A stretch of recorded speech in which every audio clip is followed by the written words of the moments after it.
Emotions are something that are always with us, whether you acknowledge them or not, and they impact everything you do at work and in your personal lives. Emotions are truly the deciding factor when it comes to your job and life satisfaction and play an important role in your psychological health. Your emotions impact the way that you process information, make decisions, behave, and interact with others, including how you resolve conflict and build relationships. The bottom line is it doesn't matter who you are or what your role is. We are all human beings. We all have emotions and we're impacted by them. What we need to do is find better ways to manage our emotions and deal with everyday stresses. This is where emotional intelligence comes in. I'm sure most of you have heard this term before. It's been around since the 1990s and was popularized by Daniel Goleman. But exactly what is emotional intelligence? Well, to put it simply, it's all about having awareness of your own emotions, being able to read and comprehend others' emotions, and using this awareness to manage how you express yourself and handle interpersonal relationships with empathy. Emotional intelligence skills grow with practice and conscious effort, and in this video we'll discuss some of the ways you can work towards improving your emotional intelligence. So how do we go about developing emotional intelligence? Well, Carolyn Moore's Master of Psychology gives us 3 key steps. First, you need to develop an awareness of your own emotional responses and those of others.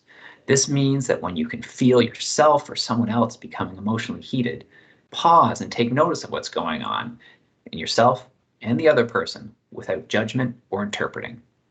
Second, you need to hold yourself accountable for your part of the situation and how you act. Think about what role you play in the interaction. How are you affecting the dynamics of what's going on? What are your behaviors, responses, thoughts? And are they helpful for effectively moving forward? And third, you need to put into practice your awareness and accountability. What positive actions can you take? Let's start by looking a little bit closer at that first step. When building emotional intelligence, it's important to start by focusing on yourself. First, develop your self-awareness and ability to control your emotions. Now, this is not what we tend to do.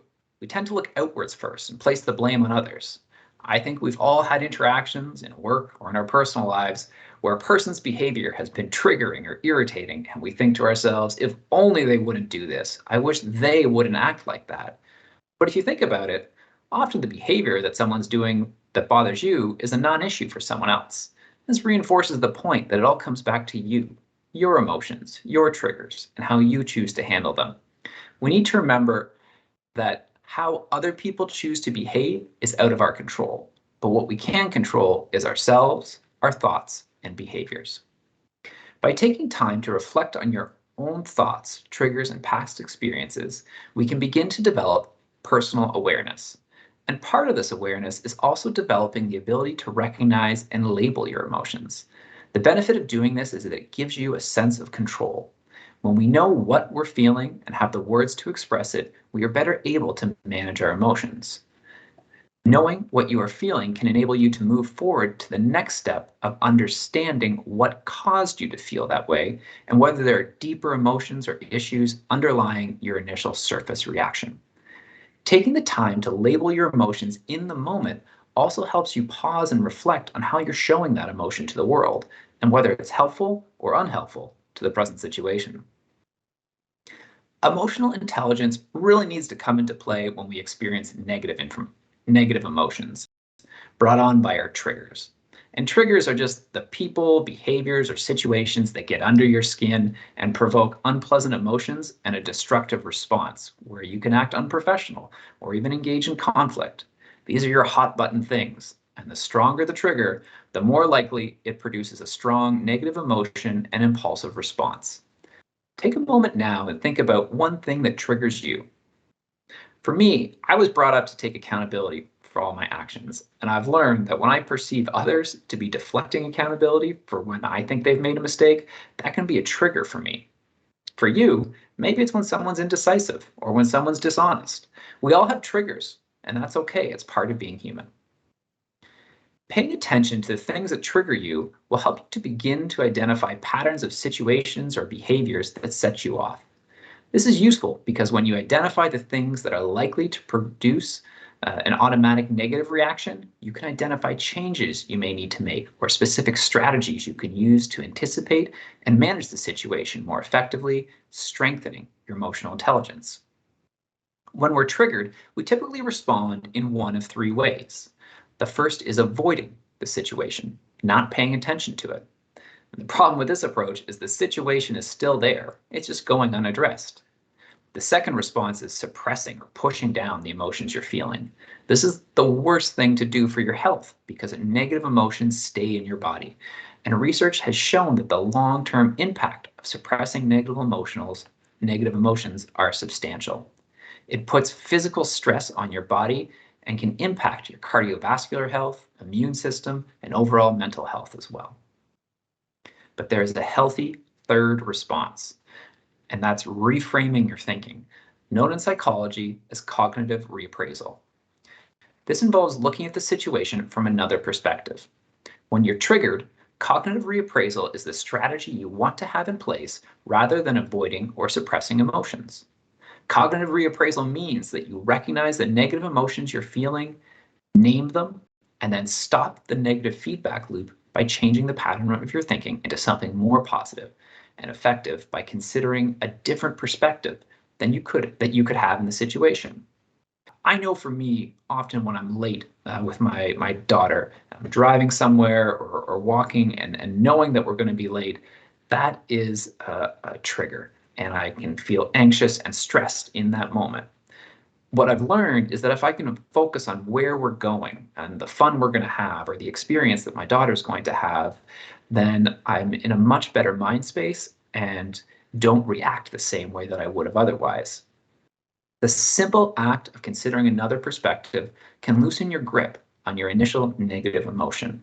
It can help us regain control over emotions, feel more balanced, and interact with others more productively. Taking time to pause and reframe your perspective can be easier said than done at times. So I'm going to go over a few techniques that you can use to help you step away from your own narrative, the story you're telling yourself about what's going on, and self-regulate your emotions so that you can gain a different perspective. First, avoid over-personalizing the situation, jumping to conclusions and acting defensively. Remember, it's not a personal attack. When you find yourself over-personalizing or filling in the blanks, try to catch yourself and stop. If you feel tension building in your body, look for a way to physically release it. This can be as simple as taking a few deep breaths or creating a small break for yourself. Delay your response. Excuse yourself from the situation for a moment and walk to the restroom, the water cooler, around the block. The physical act of walking away, taking a break, drinking water can be enough to help you reset and refocus. Shift your focus away from the thing that triggered you and instead focus on a specific thing that you appreciate or like about the person. This can help you gain perspective on the situation and can help you separate the person from the problem. Try verbalizing your feelings using I statements. This means not saying things that can be perceived by the other person as an attack and put them on the defensive, which is not very effective. So don't say things like, I'm frustrated by you. Instead, try something like, I find this very difficult and upsetting. I'm frustrated. Asking yourself some critical questions can help you regain perspective and an understanding of how you're contributing to the dynamic. These include, what role am I playing? What am I misinterpreting or not noticing? What am I exaggerating, overemphasizing, generalizing? How may I be unintentionally encouraging the dynamic that I don't like? Am I doing something that is just fueling the fire? Act from curiosity and consider what the other person may need, fear, or feel conflicted about. Ask questions and use active listening with the goal of understanding the other person and their perspective better. And remember, you don't have to deal with every situation alone. Find a trusted friend who can be an accountability partner to you. Use this person to help keep yourself and your reactions in check. The outside opinion can help you find that other perspective that you're struggling to see. And have compassion for yourself. Losing control is our biological system reacting automatically. When strong negative emotions come into play, we can literally lose our ability to think. the part of our brain called the amygdala kicks in. And this is the reactive part of our brain responsible for the fight, flight, or freeze mechanism. When we're feeling stressed, our amygdala goes into overdrive and prevents our prefrontal cortex, our rational thinking brain, from working. And we quite literally cannot think straight. It takes intentional practice to learn to respond differently. The more you practice the self-regulation techniques we discussed and integrate them into your interactions with others, the easier it will become to effectively manage your emotional reactions. It's really important when we interact with others to remember that people are like icebergs. They are not the behaviors that they are showing. There's always more going on below the surface that we cannot see. And when conflict occurs, it's usually because of something under the surface. Our natural human reaction to interpersonal interactions that don't go as expected is to take it personally and make up a story or narrative about it. For example, you say hi to someone and they walk by and ignore you, or someone sends you an email in all caps. In that narrative, we often paint the other person as the villain and ourselves as the hero or the victim.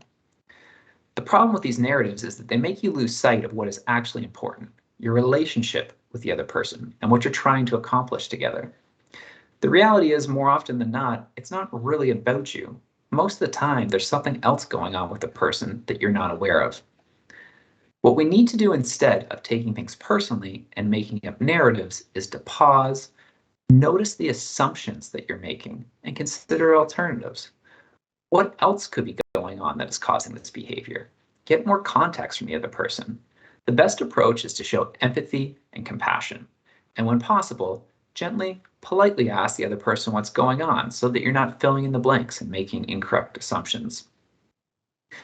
I remember for myself when I was a new manager, getting into a confrontation with one of my team members.